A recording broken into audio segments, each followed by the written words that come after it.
Hello, everybody. Welcome to our Media Monday on Economics Monday show.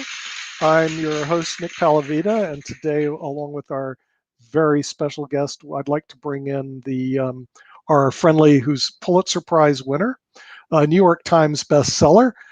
He's also a lecturer of law at Syracuse University. Let's bring in David K. Johnson. David, welcome to the show. He's pushing his media buttons around. And I'm going to get DC Report eventually correct. But since we're on the DC Report, can you tell us a little bit about DC Report to our audience who've just joined us? What is it? Well, it's a news service that has no ads. It's free.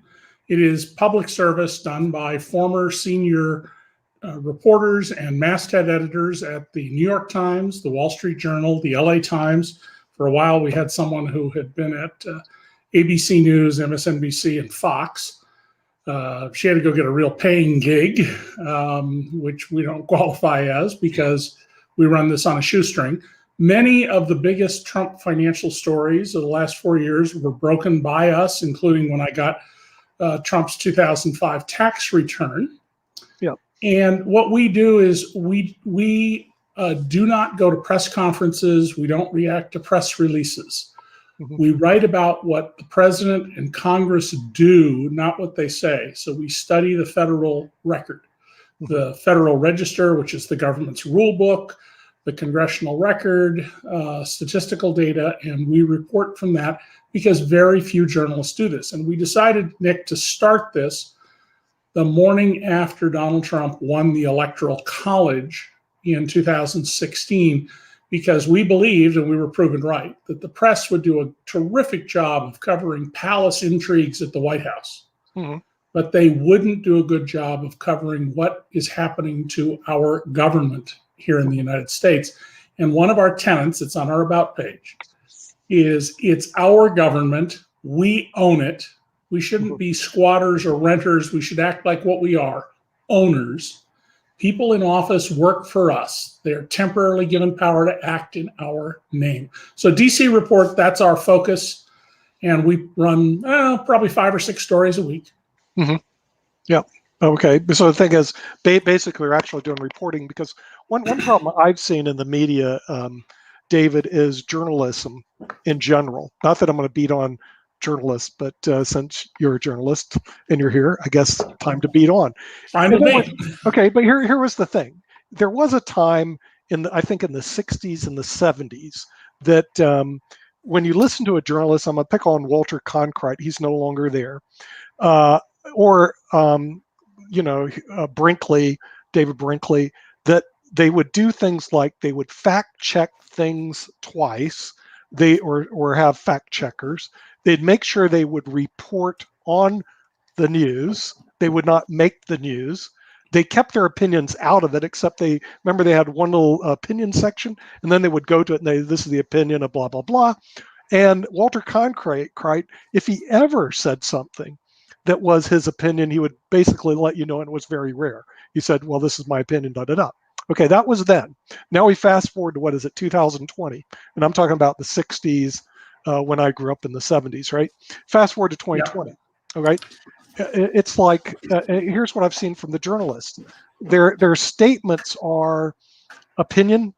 The agenda is driven agenda.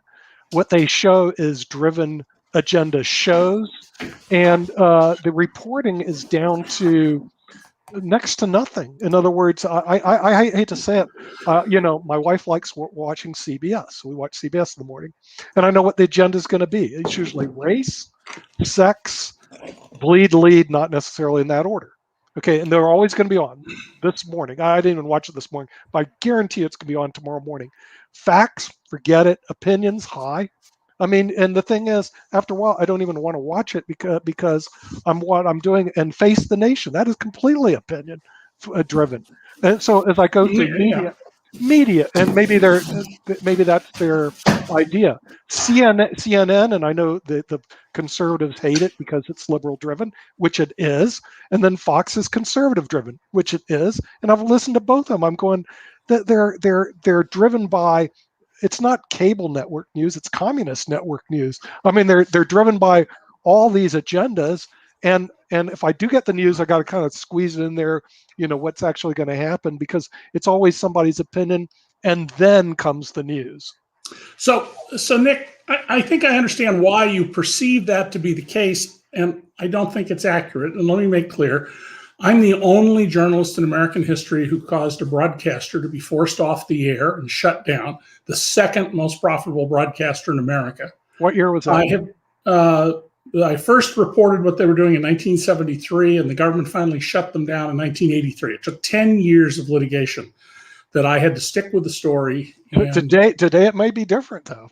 Well, it is. The things he did, most of them would not any longer cause him to lose his license. But also, don't confuse what's broadcast over the air, where there is a legal duty of serving the public interest, convenience, and necessity, with cable. Fox, CNN, MSNBC, and others are not subject. We're not subject to those rules. Right. But here's the difference. During the era you're talking about, and I was a journalist since the mid-'60s, there was a much narrower notion of what was news. It was much more driven by official pronouncements than it is today. So many issues were not covered, or covered well, and they were mostly covered in terms of relating the official version of events. You began to see in the late 60s, a little after I came into journalism, the rise of covering the unofficial version of events. And what you see today is, be careful not to confuse the commentary shows that are at night on MSNBC, Fox, and CNN, which don't hold themselves out to be news. In fact, Fox says it's entertainment. They don't even call it editorial opinion. A legal case on that, yes. Right. With serious news reporting. If you read the New York Times every day, as I do, or the Wall Street Journal, or the Washington Post, all of which I get along with some other newspapers online, you will see serious, rigorous, well-done reporting that stands up, that has information you can verify. And I think actually the performance of the New York Times, which I left almost 13 years ago, is better today than during the years that I worked there. Right. So I think what has happened is people, you ask people, where do you get your news? And people will tell you overwhelmingly in surveys, local television. Where does local television get its news? Well, other than when they go out to cover, if it bleeds, it leads, or it's a fire, they get it from the local newspaper. And that's always been the case. The heavy lifting in journalism is done by local newspapers. There are many people you see on television all the time who could not hold a job on the average metropolitan newspaper as a general assignment reporter. They get their jobs because they're very articulate, they're generally good looking, and they know how to talk TV, which is a particular skill. When I taught journalism at the University of Southern California back in the 80s, I had a young man who told me he didn't read any newspapers, he didn't read magazines, he didn't watch TV news, know any of that stuff. And I said, well, what are you doing here? He said, with these looks, and of course he was just an Adonis, incredibly handsome guy.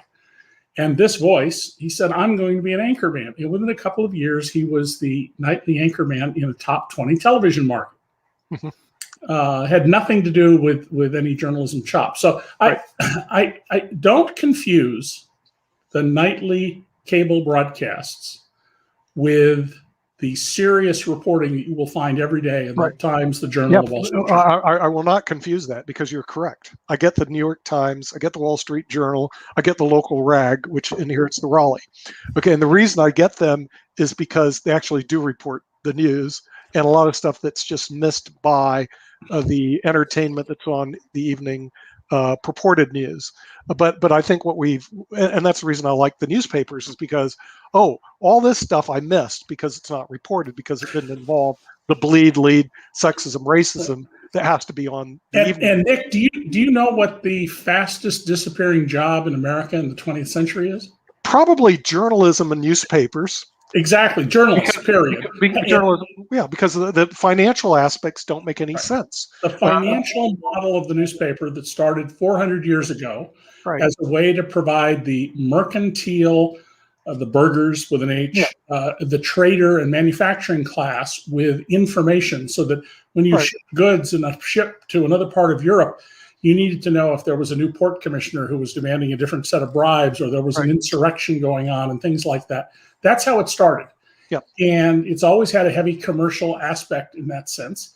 But the days when I was hired at 27 as a national reporter for the New York Times, for the LA Times, based in San Francisco, yep, I got chewed out of my first expense account. Chewed out's a little strong, but made fun of because I didn't fly first class.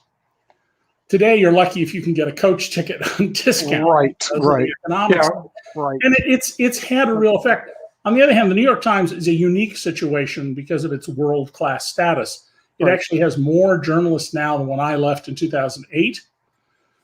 But local newspapers, like my paper here in Rochester, New York, which was once the flagship of the Gannett chain, incredibly rich. Yeah, I'm from Gannett, yep.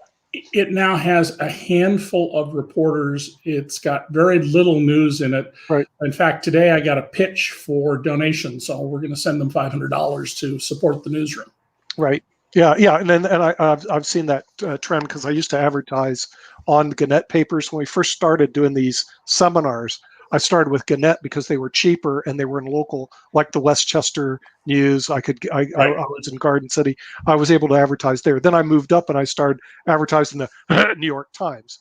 Now, when I hit the ad in the New York Times, first of all, it's $40,000 back then for a quarter-page ad. And I was I should tell you this: you could have gotten a full page for $11,000. How? Except you had a little problem. Your problem was you had an event happening on a certain day you need to advertise for. Right. I couldn't buy. If you were able to say, whenever there's a need to balance a press, give me that page, you could have a full page for $11,000. And there were people who took those ads. I've talked to some of them. Yeah. Well, let me tell you what it did for us. This is where I first started making, close to, I was making over $1 million a year doing this stuff, these seminars. But here was the jump shift from the Gannett to the New York Times. It was distributed even back then all over the country. And so we got phone calls from Minneapolis, Atlanta, Georgia, Los Angeles, and we started setting up franchises all over the country because of the New York Times, what I call reach. Back then they had 1.7 million people reading them. It was a huge readership, and we'd fill up these seminars all over New York City. And so we would usually we'd run a tab on them for about $100,000, putting on all these events using the New York Times because we knew that they would fill the rooms with all these people. So it was a great place. And the advertising worked. That's why people did it. At the Los Angeles Times, when I was there from 76 to 88, there was so much demand for ads. That they ran sections we called Goonies. So if you had a big candidate for the front page, and they passed on it, they did an enormously terrific book-length project on the Vietnam War by two of the longtime correspondents in Vietnam. And it ran what are called the Goonies. So there would be 7 columns of ads for, say, Sears, and then 1 column of news.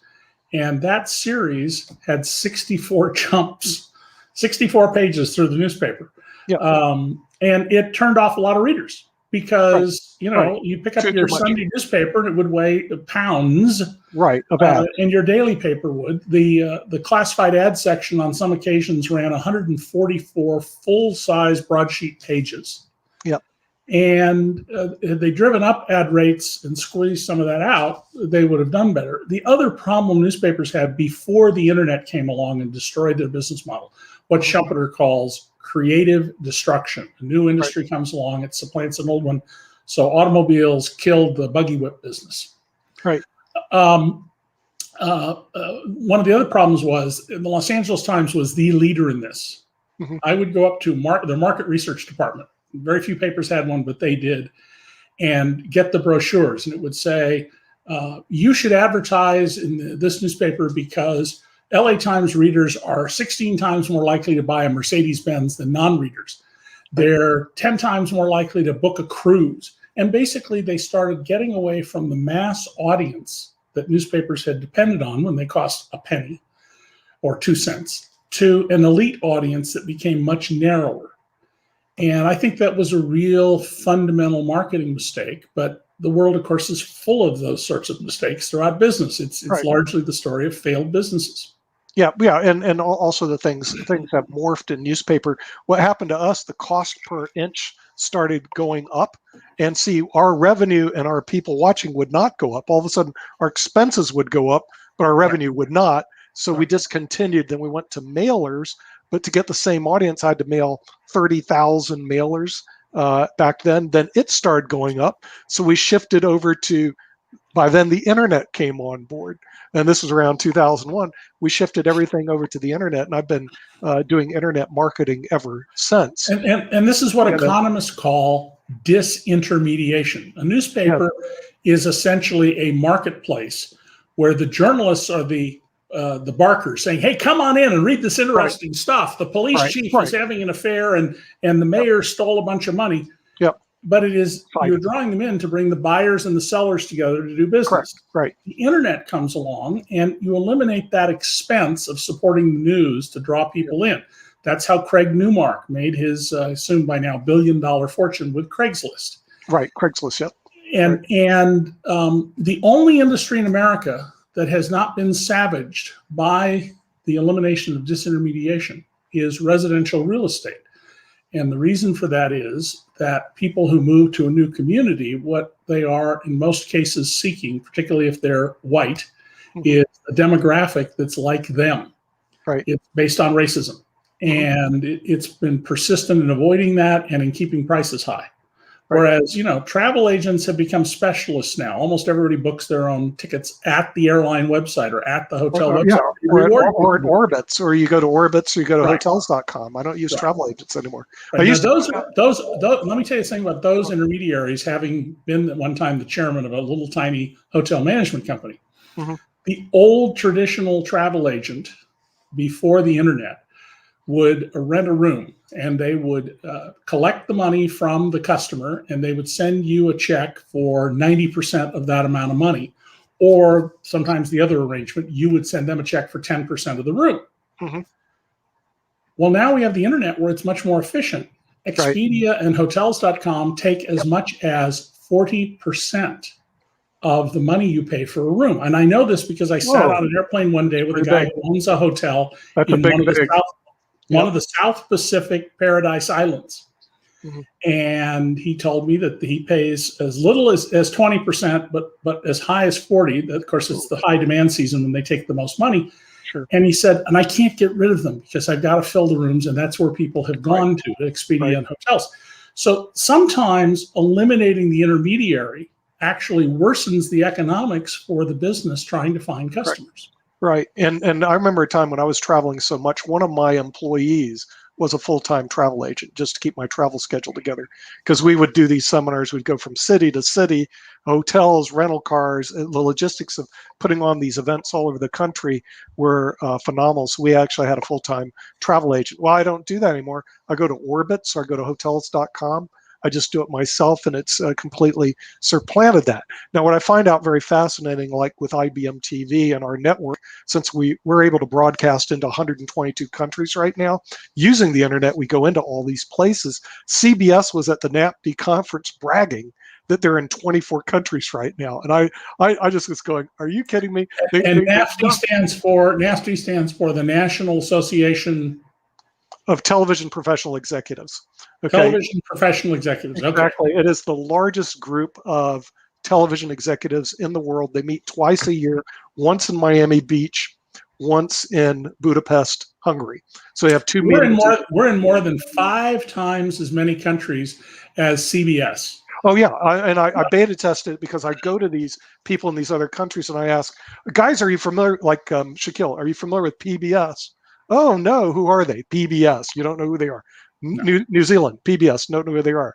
IBM TV. Oh, yeah. We got a bunch of people in Australia watching IBM TV. Ridiculous.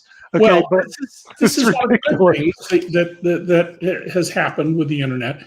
The traditional, very high capital cost of entry, and in the case of broadcasting, necessity to win approval from the government, has been replaced by entrepreneurs. And Right. you're not the first, interestingly, you're not the first person to do this. There were at least two outfits ahead of you Who are they? showed it could be done. I don't know, I looked them up, but there were two outfits ahead of you, and they were bought by big companies and they've disappeared. Oh, unfortunately, I think I do know who they are. And you're right, they did. Into these other companies. And, you may or may not do that someday, but my point is that there are now, for people who are entrepreneurial, opportunities that did not exist and could not exist. Right. And under the old regime, where there was limited over-the-air bandwidth for radio and television signals. Right. And gosh, no, you're absolutely correct. And today we also do have a special guest who's just arrived in our show. He's supposed to be here, Robert Brunner. Welcome to the show, and welcome to the IBM TV Network. We were just discussing our reach, which is 122 countries, and CBS was proudly announcing at the NAPD meeting, which I went to in Miami Beach virtually this year. They're in 24 countries. Have you ever heard of CBS by any chance, Robert? Did you say CBS? Yeah, CBS. Are you familiar with them? I'm not sure. I should probably get a clarification. What country are you in? I'm in the U.S. Are you talking about the television? Yeah, television network. Oh, okay. Yeah. I was just sorry. I was joining in and wondering, what the context was. But right. Yeah. Well, that's the context. Is that we're in 122 countries right now. CBS was at the meeting at NAPD this week, and I have it on recording. They were bragging how important they were. Of course, they are in the United States, and they are now in 100. They're in 24 countries, mind you. 24. So you're about 5 times as many. Oh yeah, easy. And I go beta test all these countries to ask them, have you ever heard of CBS? Well, no, I never heard of it. I said, you're kidding me. What about PBS? Never heard of them too. IBMTV Network. Oh yeah, everybody watches it in our country. Weird. Okay, So since you're new on the IBMTV Network, tell us a little bit about who you are, where are you from, and what you do. I am, first of all, I just want to thank you for inviting me to come. It's an honor. You don't get the chance to speak to people in 122 different countries very often. So, of course, any chance we do, we want to take that chance, to take that opportunity. Mm-hmm. I'm here in East Central Illinois in the United States. We have some snow outside, and so there's some glare coming in through my window, part of the seasonal effect. I'm the Chief Disruption Officer and the Associate Dean for Innovation in the Geese College of Business. And the reason that I have this role is really to think broadly about the future of higher education and what we as a College of Business need to be doing to ensure that we're preparing our graduates properly for the future of work, which I think is a very interesting topic. I think it's something that we're still struggling with internally, and I'm sure others are as well. What does that really mean? What does it mean in terms of us trying to figure out what's coming, what we should be paying attention to? How do we make sure that the students that we're preparing get exposed to these technologies, to these ideas, and do it in a way that is still helpful in terms of their overall educational background? Mm-hmm. Yeah, and David Johnson, who's our Pulitzer Prize winner, New York Times bestselling author, and also lecturer at Syracuse Law School. So, and I actually teach at Northeastern University, the graduate tax program. So I do very exciting, what they call actuarial work. Do you know how exciting that is? It is not exciting. So but it's very important to people who have wealth. That have wealth and pensions. I mean, I run maybe 300 pensions corporations around the country, but I don't do it anymore. I've got a president of the company. He does all that. And I'm grateful for him to be able to take care of all that stuff, because not that I don't like to do it. I've been doing it for 20 years. I'd rather have someone else do that. Well, it's interesting. Both of you are in fields that people don't want to deal with until they have to deal with it. And then it's extremely important, right? Unfortunately, that is correct. But I like your Center for Innovation and Disruption. All of a sudden, innovation is something that near and dear to my heart, because I actually personally had to start my own law firm back in 1984 because we had this thing called unemployment, and I figured out quite quickly I could make more opening my own practice right after I graduated from law school, and I could go work for somebody. So ever since then, I've been unemployed. I've always owned my own companies, and I've had a lot of people work for me, but I have never worked for anybody. It's a real pain, except occasional jobs where I'll be an adjunct at Northeastern. So you're doing innovation and disruption of that, and how does that center work? I kind of like the innovation, but all of a sudden innovation says, hey, we're going to move things forward. Disruption means we're going to destroy things. So how are you going to innovate and disrupt at the same time at the University of Illinois? That's a great question. I actually would reframe it the other way around and say it's disruption and innovation. I think a lot of times people get hung up on the word disruption. You think about disruption, maybe you think about an unruly student in a classroom, or you think about somebody who's disrupting traffic by driving, with little regard for others. But sometimes if you actually dig into the details, you understand that student's unruly because they're bored. They're not challenged. They want to be have more opportunities. And maybe the driver's driving crazy because their wife's in the back seat about to give birth and they got to get to the hospital. I think that really what you want to think about is with disruption, it doesn't have to be good or bad. It just sort of is. It's there. It's how you respond, how you recognize what's happening. I think a great example is technology.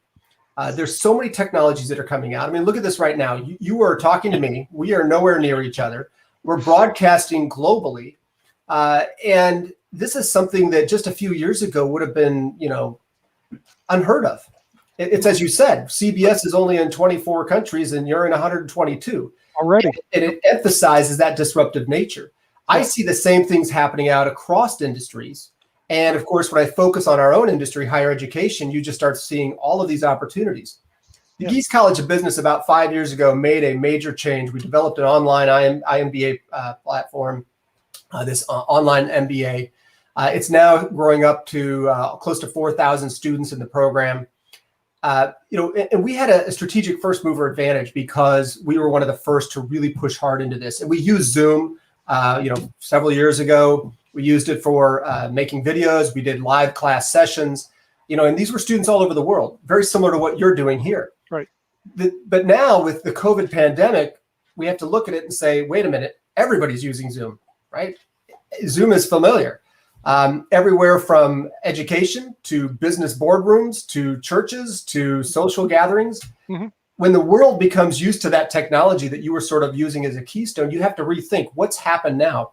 And so rather than risk, disruptive innovation, as Clayton Christensen would preach, we need to be attuned to what's happening. What are options? And so we're looking at what may be the important or future of higher education and online learning in 3 to 5 years.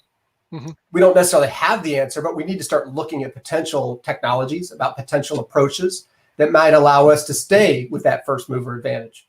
Otherwise, we risk being disrupted from below, just as Clayton Christensen warned.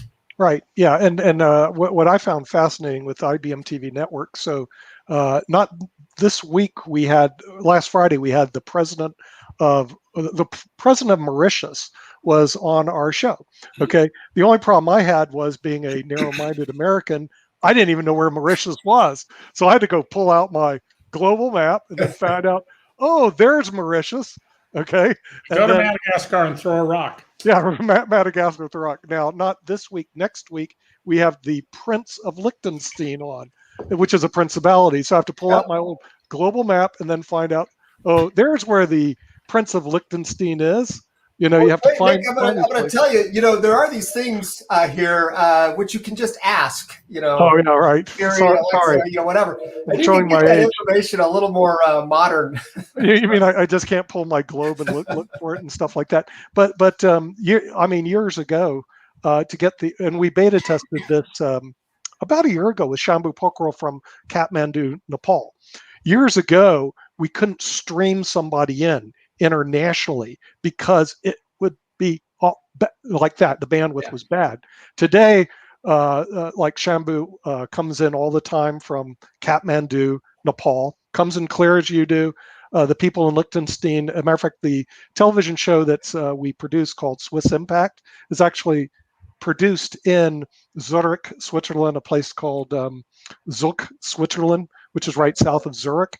So we're able to actually produce the show, bring all the Europeans in the show, and we could do that all, and they stream just like you do because the bandwidth is it makes a key difference. Now, in the African continent, where we actually have several shows that are broadcast there, we have a couple from South Africa and one from Laos, Nigeria.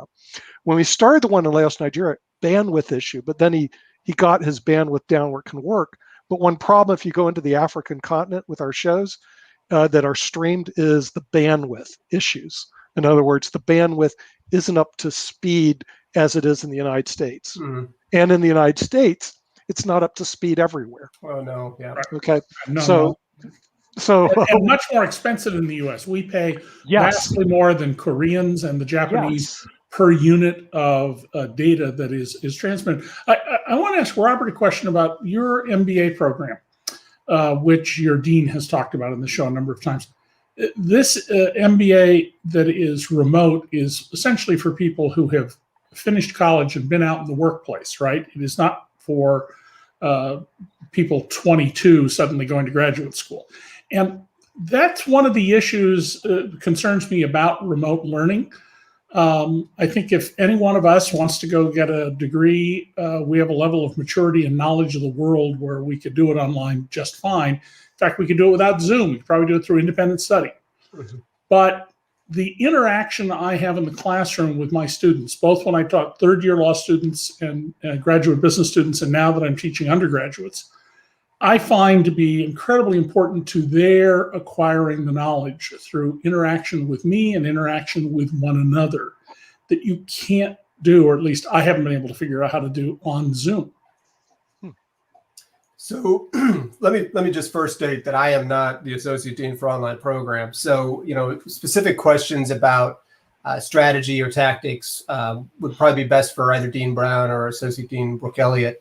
But I can tell you, for instance, I have taught in our online program, and I can tell you a little bit about my experience there. One of the key things is part of the program is exactly what you said, right? There is an asynchronous component. It's sort of flipping the classroom, where even in a traditional classroom, you might provide a bunch of content and expect the students to have read that before they come in. And we do the same. We have videos, we have readings, so that when students are in the class, they're actively engaged with the instructor and other students to discuss the material, to think about the material, to strategize over how might this be relevant in different situations. And I think that's something that you can still capture in an online setting. We do these, we call them live sessions. We typically do more than one because our students are all over the world. And so we try to maximize the time change so that we can make sure we have people, wherever they are, they're able to participate. But it does take a little bit of effort. And I think you sort of see that at the start, right? That students, maybe they're not familiar with this. They have to get used to that. So I do think there really are opportunities. We'll have office hours. But the other thing we'll do is we'll actually have a lot of group assignments. And for these groups, we often are assigning these groups so that the students are, maybe in the same time zone or have similar interests, so that there are commonalities among those. And in fact, this is something that's that at my disruption lab actually is helping our online programs think about, can we develop more robust grouping algorithms so that we can better handle our students' needs and improve their educational outcomes. So for what you said, there are things that we've done and we've learned. I mean, we have been doing this for over 5 years now. But the other thing I wanted to make a point, you said that typically an MBA is for more advanced people, right? People that have been out of school for a while. I'm assuming that your MBA program online tends to draw people who don't go straight to an MBA from a baccalaureate degree. They go out and work, and then they need and that's true. That's true by and large. If you look at the distribution of students, the age is older. Certainly older. I think that there's maybe 10 years of experience or something like that. Yeah. I don't have the details completely in front of me, but when you have thousands of students, you have students at all different age ranges that are in there. The other thing I'd make a point is our MBA is only one of our online programs that we offer. We also have a master's in management and we have a master's in accountancy. And those are slightly different ages. So the master's in management actually does show more younger students. Typically they're right out of college. Not maybe 1 or 2 years, maybe they have a few years of experience or something, and they realize they need to get this additional training. Again, worldwide reach, bringing in people, same sort of thing. They're slightly smaller, but they're still hundreds of students, which is a very large program on its own. And I see this sort of growing, what we're trying to do. Now, what you said are real challenges. How do you develop and deliver content that can hit different ages, different age groups, age ranges. And I think one of the areas that we try to do this is we add specialization tracks to these programs. So for instance, the MBA, maybe a more seasoned business person is looking at certain skills that would come after 10, 15 years of work experience. Somebody who's less experienced in the workforce might be more interested in, say, data analytics or cutting edge cybersecurity topics. So we can create tracks that are going to tailor our degree to different audiences. And then if you think about this as it's not a one-time thing, we don't want to think about, you'll come back for an MBA and you're here for a year and a half and you're done and we say you're good to go. We see it as something we want to build a lifelong learning sort of relationship with students, right? That you come back, you get your MBA, you build those core skills so you are able to move up in management. But maybe the next year or 5 years later, you realize, you know what, there's these new things I'm not familiar with. And you can always come back to us as sort of that provider of information and sort of background and know-how. Yeah, the last point there strikes me, Nick, as a really smart thing to do. I always tell my students, the purpose of a college education is not to acquire, unless you're in a field like engineering or chemistry, specific facts. It is to demonstrate that you can undertake a multi-year, multi-dimensional, highly complex project and stick to it and succeed, which suggests you can undertake other. And it's the same reason that companies will take someone who's a great factory floor manager. They're thinking about heading into the home office of executives and say, you're now going to work in sales to see what the limits of your capacity are.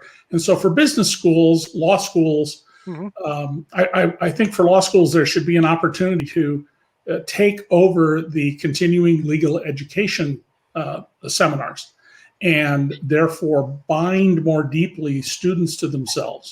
And this also goes to the theory you've heard me espouse before, that the day you arrive at graduate school, at law school, for example, that's the day you start developing students as donors. Yes. You don't start after they leave. You start the first hour of the first day, and you remind them throughout their time at the school that we got you in here. We expect you to return the favor in accord with how well you do economically. Yeah, and I've actually found some entrepreneurs that graduated from the University of Illinois that have done really well in entrepreneurship. When I say well, in our book, they made $1 billion. For me, $1 million is like, well, you could do that when you graduate. $1 billion is a little bit more exceptional, Robert. Now, the thing is, when you do the Center for Innovation and Disruption, see, I'm very interested in that because I see innovation being one of the ways that pulls the United States out of its troubled current being. In other words, the thing is, we're not going to go anywhere unless we either increase our GDP, lower our debt, and or a combination of both. In other words, we've got to innovate our way out. But it seems to me a lot of the policies we have in the United States are against bringing in the best and the brightest. As a matter of fact, we don't even have a policy to say we do want the best and the brightest who would come to the United States, who would work here, who would bring up the U.S. It's almost like that policy doesn't even exist in the United States. When I saw the Center for Innovation and Disruption, I was going, near and dear to my heart, because that is where I've seen all the progress. And frankly, most of them are not the Eastern Seaboard schools. They're out west in Seattle, where I'm from, where I used to live before I moved here. Seattle, San Francisco, Boston, and why is it that the Eastern Seaboard and the Midwest, they don't go anywhere? It's because they're trapped in their way of thinking. They're trapped in their own rules and regulations. They don't seem to get anywhere. So as the Center for Innovation and Disruption, how do you plan on getting Illinois, the University of Illinois, to be a leader in innovation in the world? This is a great question, a great comment, and it's an extremely important area. I can't emphasize that enough. Let me just first state that Dean Brown, Dean of the Geese College of Business, is a huge proponent of ensuring international students are part of our higher educational system. They bring vibrancy, they bring diversity of thought to our shores, which is extremely important. And full tuition. The University of Illinois itself is one of the largest institutions in the US for higher education that brings in international students. We have a very large international student population. And I've personally seen, either from students that I've been mentoring as PhD students to undergrads, how they really expand our background. And I think that's really vital. And that goes to what you were saying. I would add that it's not just University of Illinois. It's a lot of sort of schools that have a very tech-centric, University of Illinois has a very strong computer science department. I think you see that. I think Texas is another good example, maybe Carnegie Mellon. Right, Texas, yep. But, for me, and this is core to our college, how we really think about revamping education, experiential learning is critical, right? And I think this goes back to David's point, right? You don't simply bring students in, have them read a textbook, and come out useful to a business. You want them to have practical skills and to have demonstrated experience with those practical skills. So we've started embedding what we call action learning, experiential learning, into our curriculum, such that every undergraduate will get this. And a lot of our graduate programs have it already, or they soon will. And for me, this is what we bring with disruption and innovation. We don't want to simply say, hey, here's some things you might want to look at. We bring together student teams from across campus, both engineering, computer science, statistics, social sciences, with business students, and have them tackle projects around some emerging technology applied to a certain area. So an example might be volumetric capture, right? If you go to Amazon and you see on their page a product and you can rotate it around and see it from all different angles, that's called volumetric capture. We're looking at, is this something we could use in online education, such that you could see the professor and maybe, you want to see it from a different angle, just like in a classroom. Maybe they're providing additional views on something. You can imagine that you're sitting there and there's a professor, and they're actually an accounting professor, and they're dealing with a ledger, right? Well, normally you wouldn't see that in a video, but with volumetric capture, you could rotate and see exactly what they're doing. But we don't know if this is the answer, but it's something that we want to explore. So we have student teams working on building a prototype for how these technologies might play out in specific situations. And I think that goes back to your point, Nick, that this is not us just saying, oh, these are important things, go read these things. It's us trying to get people to actually build things. And when you start getting student teams together around some emerging technology, and it's exciting, and they're doing something, then they start to see the potential for where this may go. And they start to see opportunities that may lead to entrepreneurial experiences that they otherwise might not have had, right? Maybe their team is like, hey, we're already there to starting a company. We already have an idea. We already have a potential customer. We just have to build that MVP. And next thing you know, we're there pitching this at a demo day, right? And that's where we're trying to slot it into the rest of our entrepreneurial ecosystem here for students, so that they can see this. Maybe they never even thought of it. Maybe they were an accounting major and they thought, oh, I'll just go work for a Big Four firm and I'll have my career and that'll be great. But they do this and they see the excitement, as you sort of demonstrated, right? Maybe you never have a boss. Maybe you're always working for yourself. And wow, this is amazing. And not only that, when they're in this ecosystem, they also get to meet some of these alumni that you mentioned, where they can share their stories. And so suddenly students start to see, it's no longer just about me and my career. It's about what I can do for the world, how I can change the world. And what we call here at Geese, we call finding your why. What is your why? And maybe students came in thinking it was one thing, but as they gain more experiences, they learn and they realize it's something totally different. Yeah, and the thing is, I think it's so important what they learn in college and what they're able to do in college, because it takes place after they're gone. And one thing, unfortunately for me, that didn't take place is the computer, because when I was at university, right before I went to law school, we were on these things called punch cards. Okay. Now, David may remember punch cards. I don't remember Robert, but oh yeah, that was it. Okay. And I had to take them over to the University Center at University of South Florida, where I had my BA, MBA from, and they'd run them through the computer. And then here's what the computer program would do. The little dot would go across the screen, and that would be it.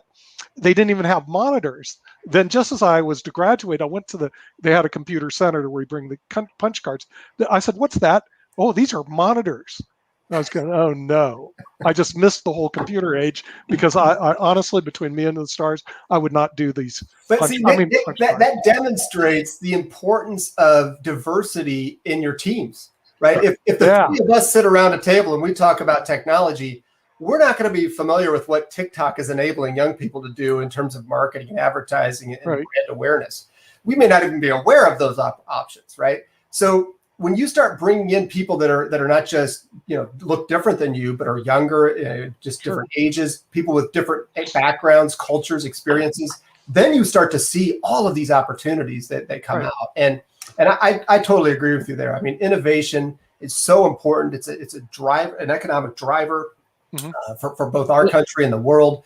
And we really need to be more cognizant of ensuring that we're doing practices and policies that help support that. One of the most important opportunities that I think we're going to see going forward for changing higher education and improving economics, because it's the amount of brain power we put into productive activities like creating new products rather than unproductive activities like what I spend a lot of my time exposing, creating tax shelters, is teaching young people how to work in teams.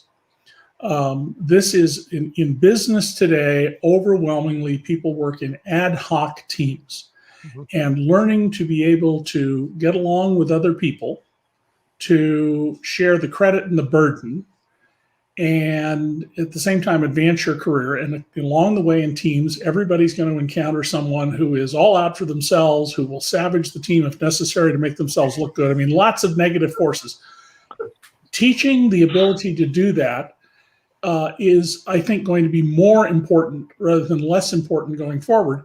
And hopefully we will see this overtake what I perceive to be the dominant model in business schools, which is what I call spreadsheet business management.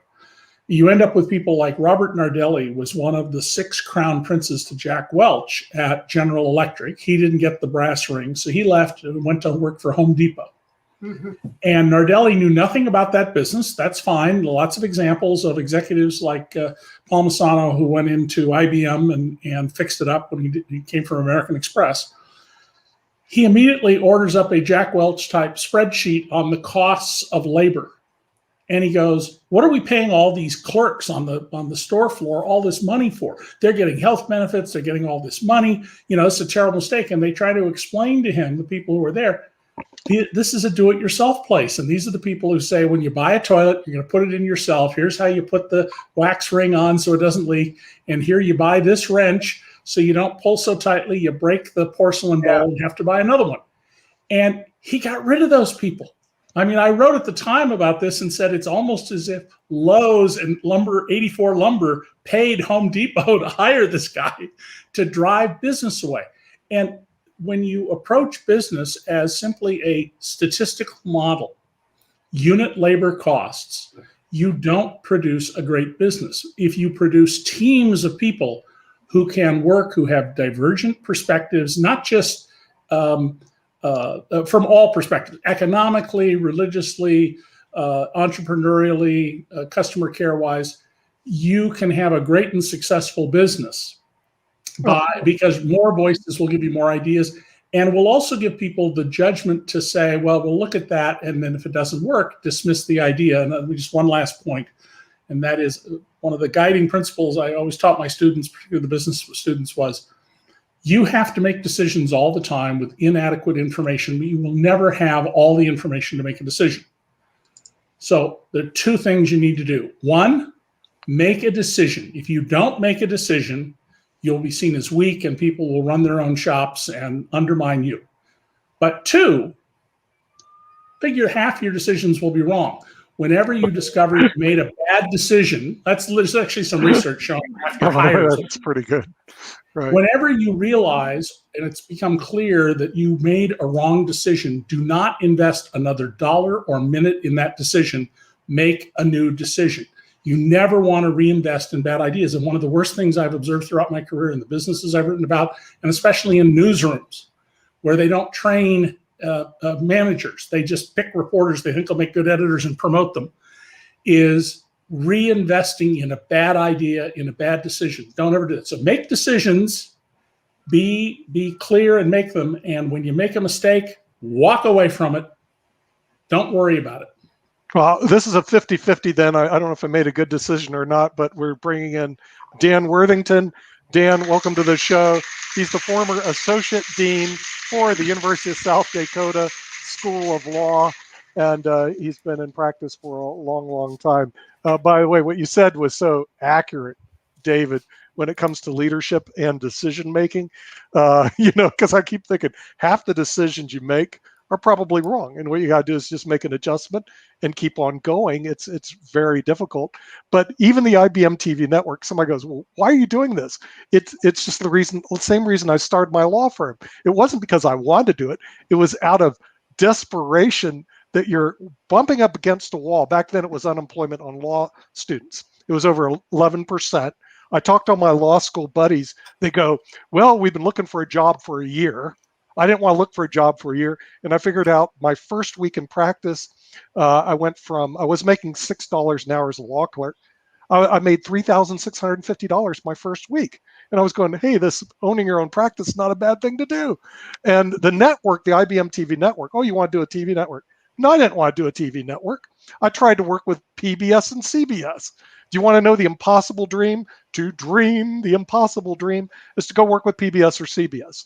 I spent years with them, and some people even spent more. What a waste of time. It's not a glass ceiling. It is a attic that's full, and you can't get in. So I said, okay, I guess we can't work with CBS. We can't work with PBS. We'll just start our own network. We'll go where they're not, which is across the world. And all of a sudden, we're in 122 countries, and they're proud to announce they'll be in 24 next year. Good for them. Yeah. And a cost structure that is minuscule compared to theirs. But Robert, aren't we going to see innovation and disruption born not because somebody wants to? It's because if they don't do it, it's just never going to get done. Yeah, you're exactly right, Nick. And I'd just like to address David's points. We firmly believe this. I firmly believe what he was saying in terms of the teams and solving those things. In fact, that often goes under the name of Agile. You want your teams to be agile and function in an agile manner. This is something I believe very strongly in. It's why in our disruption lab, we're bringing interdisciplinary groups of students together to try to work on these problems and solve some of these challenges. But to your point, Nick, disruption can come from a lot of different places. I tend to focus on emerging technologies, right? AI, blockchain, drones, virtual reality, whatever. I mean, and these have some known ways they may cause disruptions and drive innovation, but they also have a lot of unknown ways, right? And in some sense, the unknown ways are the more exciting, the sort of Donald Rumsfeld quote, the unknown unknowns. But in terms of what we see, you really need those groups of students with the different backgrounds, that diverse teams, to just try things. And again, going back to David's second point, we're gonna try some things, and some of them are gonna fail. Right. This is not gonna work, right? And the beauty is our students are still learning. In fact, they may be learning the most valuable lesson of all, and that is to try some things with the understanding it may not work. But you've gained a lot of experience. You gained how to deal with people, as David was saying earlier, right? Some are going to be great, some are not. We need those students to gain those experiences. And you can't really learn that just in a classroom unless you're working as part of a team and having to go through those dynamics. Well, I actually started my law firm in law school. I started a law firm at law school because I work with my partner, Craig Hampton, which some people know. And we started, he was a law student with me. We started doing the outline of the law firm when I was in law school, in the unlikely event that we're not going to get jobs or we're going to get paid very minimal. To me, it's such a big opportunity for students. They can actually create their businesses while they're in school. In other words, why are they waiting until they graduate to get a job to be an employee somewhere when they can create their own companies right where they're in school? They can actually start making and monetizing. Don't wait until it's too late, Nick.